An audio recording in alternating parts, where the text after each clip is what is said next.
जय श्री कृष्णा दोस्तों, राधे राधे। जय जीतवाहन बाबा, जय जीतिया माई। प्रेम से बोलिए जीतवाहन बाबा और जीतिया माई की जय। हर हर महादेव, ओम नमः शिवाय। देवों के देव महादेव के चरणों में मेरा प्रणाम और माता गौरी के श्री चरणों में मेरा सदा वास बना रहे। गौरी पुत्र गणेश के चरणों में भी मेरा प्रणाम स्वीकार हो। सभी देवी देवताओं के चरणों में मेरा पंचांग प्रणाम। और अब आप सभी को जीवित पुत्रिका व्रत की खूब ढेर सारी शुभकामनाएं। सभी के पुत्रों की लंबी आयु हो, दीर्घायु हो। सभी के बच्चों पर जीतिया माई का आशीर्वाद सदा बना रहे। सभी माताएं बहनें सौभाग्यवती रहीं, पुत्रवान रहीं और धनवान रहीं। महादेव की कृपा से सभी के स्वास्थ्य अच्छा बना रहे। आज जीवित पुत्रिका व्रत की कथा को हम सुनेंगे और सभी माताएं बहनें कथा को पूरा ज़रूर सुनें। हर हर महादेव, घर घर महादेव। तो माताओं और बहनों, एक बार नैमिषारण्य के निवासी ऋषियों ने संसार के कल्याण के मार्गदर्शक सूत जी महाराज से पूछा, हे सूत जी महाराज, कराल कली काल में लोगों के बालक किस तरह दीर्घ आयु होंगे, सो कहिए।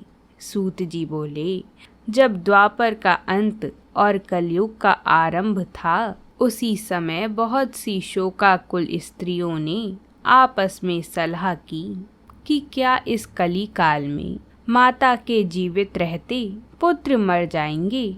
जब वे आपस में कुछ निर्णय नहीं कर सकी, तब गौतम ऋषि के पास पूछने के लिए गईं। जब उनके पास पहुंची तो उस समय गौतम जी आनंद के साथ बैठे थे।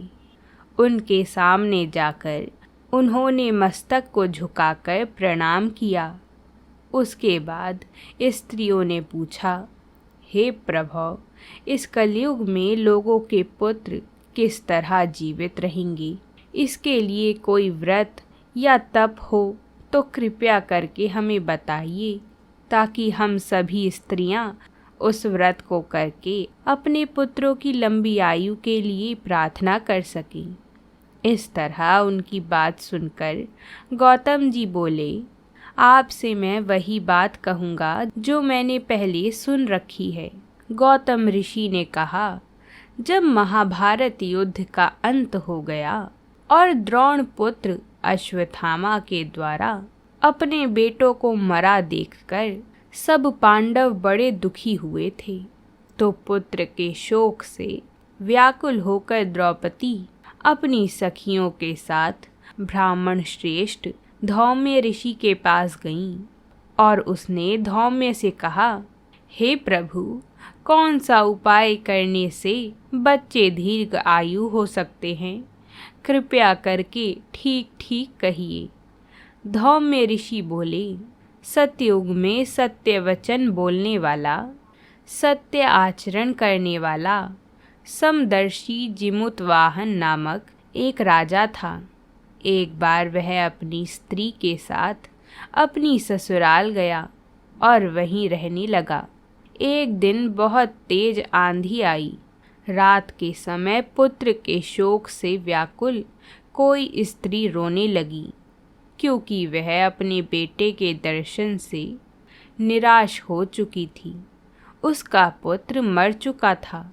वह रोती हुई कहती थी, हाय, मुझ बूढ़ी माता के सामने मेरा बेटा मरा जा रहा है। उसका रुदन सुनकर राजा जिमुतवाहन का तो मानो हृदय विदीर्ण हो गया। वह तत्काल उसी स्त्री के पास गए और उनसे पूछने लगे, तुम्हारा बेटा कैसे मरा है? बूढ़ी माता ने कहा, एक गरुड़ प्रतिदिन आकर गांव के लड़कों को खा जाता है। इस बात को सुनकर उस दयालु राजा ने कहा, माता, अब तुम रो मत, आनंद से बैठो। मैं तुम्हारे बच्चे को बचाने का यत्न करता हूँ। ऐसा कहकर राजा उस स्थान पर गया जहाँ गरुड़ आकर प्रतिदिन मांस खाया करता था।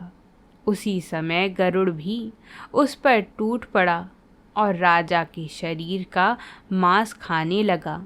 जब अतिशय तेजस्वी गरुड़ ने राजा का बायां अंग खा लिया तो झटपटाकर राजा ने अपना दाहिना अंग फेर कर गरुड़ के सामने कर दिया। यह देखकर गरुड़ जी ने कहा, देव योनियों में तुम कौन हो? तुम मनुष्य तो नहीं लगते। अच्छा अपना जन्म और कुल बताओ। पीड़ा से व्याकुल उस राजा ने कहा, हे पक्षीराज, इस तरह के प्रश्न करना व्यर्थ है। तुम अपनी इच्छा भरकर मेरा मांस खाओ। यह सुनकर गरुड़ रुक गई और बड़े आदर से राजा के जन्म और कुल की बात पूछने लगे। राजा ने कहा, मेरी माता का नाम शैव्या है और मेरे पिता का नाम शालीवाहन। सूर्यवंश में मेरा जन्म हुआ है और जिमुतवाहन मेरा नाम है। राजा की दयालुता देखकर गरुड़ ने कहा, हे महाभाग, तुम्हारे मन में जो अभिलाषा हो रही है वह वर मांगो। राजा ने कहा, हे पक्षीराज, यदि आप मुझे वर देना चाहते हैं तो यह वर दीजिए कि आपने अब तक जिन भी प्राणियों को खाया है वह सब जीवित हो जाएं। हे स्वामिन, अब से आप यहाँ बालकों को ना खाएं और कोई ऐसा उपाय करें कि जहाँ जो उत्पन्न हो वह लोग बहुत दिनों तक जीवित रहें। धौम्य ऋषि ने कहा कि पक्षीराज गरुड़ राजा को वरदान देकर स्वयं अमृत के लिए नागलोक चले गए। वहाँ से अमृत लाकर उन्होंने उन मरे हुए मनुष्यों की हड्डियों पर बरसाया। ऐसा करने से सब लोग जीवित हो गए जिनको कि पहले गरुड़ महाराज ने खाया था। राजा के त्याग और गरुड़ की कृपा से वहाँ गांव वालों का बहुत कष्ट दूर हो गया। उस समय राजा के शरीर की शोभा दूनी हो गई थी।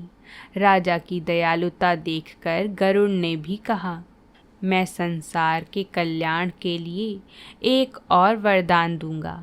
आज अश्विन कृष्ण सप्तमी से रहित शुभ अष्टमी तिथि है। आज ही तुमने यहाँ की प्रजा को जीवन दान दिया है। हे वत्स, अब से यह दिन ब्रह्म भाव हो गया है। जो मूर्ति भेद से विविध नामों से विख्यात हैं, वही त्रैलोक्य से पूजित दुर्गा अमृत प्राप्त करने यानी जीवित पुत्रिका कहलाई है। सो इस दिन को जो भी स्त्री उस जीवित पुत्रिका की और कुश की आकृति बनाकर तुम्हारी पूजा करेंगी तो दिनों दिन उनका सौभाग्य बढ़ेगा और वंश की भी बढ़ती होती रहेगी। हे महाभाग, इस विषय में विचार करने की भी आवश्यकता नहीं है। हे राजन, सप्तमी से रहित और उद्या तिथि की अष्टमी को व्रत करना चाहिए, यानी सप्तमी विध अष्टमी जिस दिन हो उस दिन व्रत ना कर शुद्ध अष्टमी को व्रत करें और नवमी तिथि को पारण करें। यदि इस पर ध्यान न दिया गया तो फल नष्ट हो ही जाएगा और सौभाग्य तो अवश्य नष्ट हो जाएगा। जिमुतवाहन को इस तरह का वरदान देकर गरुड़ महाराज वैकुंठ धाम को चले गए और राजा भी अपनी पत्नी के साथ अपने नगर को वापस चले आई। धौम्य ऋषि द्रौपदी से कहते हैं, हे देवी, मैंने यह अतिशय दुर्लभ व्रत तुमको बताया है। इस व्रत को करने से बच्चे दीर्घ आयु होते हैं। हे देवी, तुम भी पूरी विधि विधान से यह व्रत और दुर्गा जी का पूजन करो तो तुम्हें अभिलाषित फल प्राप्त होगा। मनोवांछित फल मिलेगा, जो तुम चाहोगी वो मिलेगा। मुनि राज धौम्य की बात को सुनकर द्रौपदी के हृदय में एक प्रकार का उत्साह उत्पन्न हुआ और पूर्वासिनी स्त्रियों को बुलाकर उनके साथ यह उत्तम व्रत को किया। गौतम ऋषि ने कहा, यह व्रत और इसके प्रभाव को किसी एक चील ने सुन लिया और अपनी सखी सियारिन को बतलाया। इसके बाद पीपल के पेड़ की शाखा पर बैठकर उस चील ने और उस पेड़ के खोते में बैठकर सियारिन ने भी उस व्रत को किया।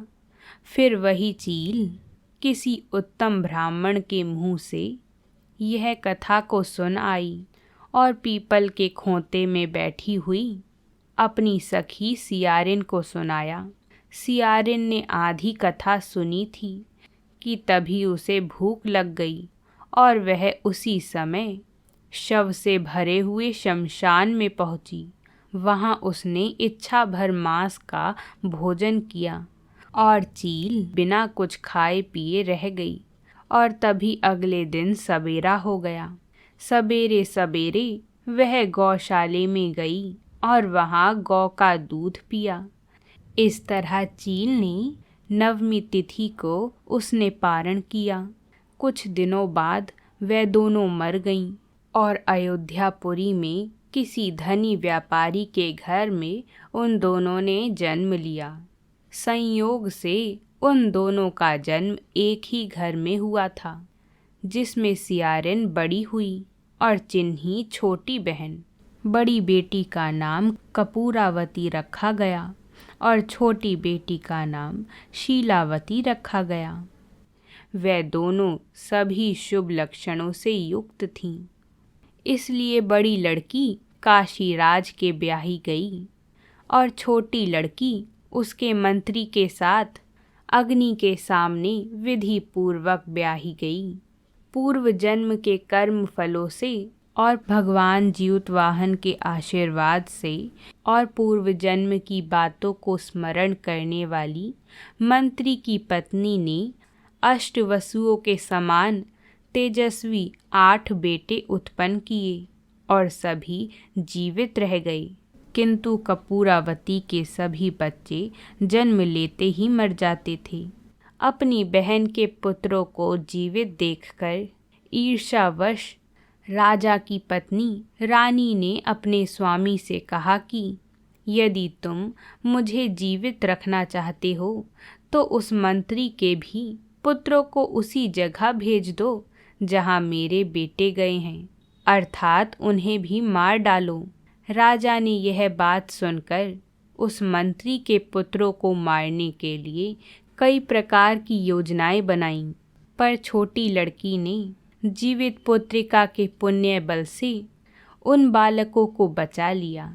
एक दिन राजा ने अपने आदमियों से उन पुत्रों का सिर कटवाकर पिटारी में रखवाया और वह पिटारी उनकी माता यानी मंत्री की पत्नी के पास भेज दिया। किंतु वह 8 सिर बेशकीमती जवाहरात हो गए और भले चंगे वे 8 लड़के अपनी माता के पास वापस चले गए। उनको जीवित देखकर राजा की पत्नी को बड़ा आश्चर्य हुआ। अंत में वह मंत्री की पत्नी के पास आई और उसने पूछा, बहन, तुमने कौन सा ऐसा पुण्य किया है जिससे बार बार मारे जाने पर भी तुम्हारे बेटे नहीं मरते? तब मंत्री की पत्नी ने कहा, पूर्व जन्म में मैं चील थी और तुम सियारिन। हम दोनों सखी थीं और हम दोनों ने जीवित पुत्र का व्रत किया था। तुमने व्रत के नियमों का भली भांति पालन नहीं किया था और मैंने उस व्रत को पूरा किया था। तुम व्रत के बीच में ही शमशान में जाकर शवों का मांस जी भर कर खाया था और मैंने व्रत के नियमों का पालन किया था। इसी दोष से बहन तुम्हारे बेटे नहीं जीते हैं। ओ राजरानी, अब भी तुम उस जीवित पुत्र का व्रत को करो तो तुम्हारे बेटे दीर्घ आयु होंगे। मैं तुमसे सब सच सच कह रही हूँ। ऐसा सुनकर उसके कथा अनुसार रानी ने भी व्रत को किया। तभी से उसके कई बेटे सुंदर और दीर्घ आयु होकर बड़े बड़े राजा हुए। सूत जी कहते हैं कि सब प्रकार का आनंद देने वाला मैंने यह दिव्य व्रत बतलाया है। सभी स्त्रियां चिरंजीवी संतान चाहती हों तो विधि पूर्वक यह व्रत को करें। इस व्रत के प्रभाव से सभी माताओं के पुत्रों की रक्षा अवश्य ही होगी और भगवान जिमुत वाहन की कृपा हमेशा बनी रहेगी। जीतिया माई की कृपा हमेशा बनी रहेगी। बोलिए जिमुत वाहन बाबा की जय हो, जीतिया माई की जय हो। तो माताओं बहनों, अगर आप सभी को कथा पसंद आई हो तो कथा को लाइक ज़रूर करें और हमारी कथाओं को और सुनने के लिए चैनल को सब्सक्राइब ज़रूर कर लें और कमेंट बॉक्स में जीतिया माई की जय ज़रूर लिखिएगा। सभी पर भोलेनाथ और माता दुर्गा की कृपा हमेशा बनी रहे। प्रेम से बोलिए हर हर महादेव।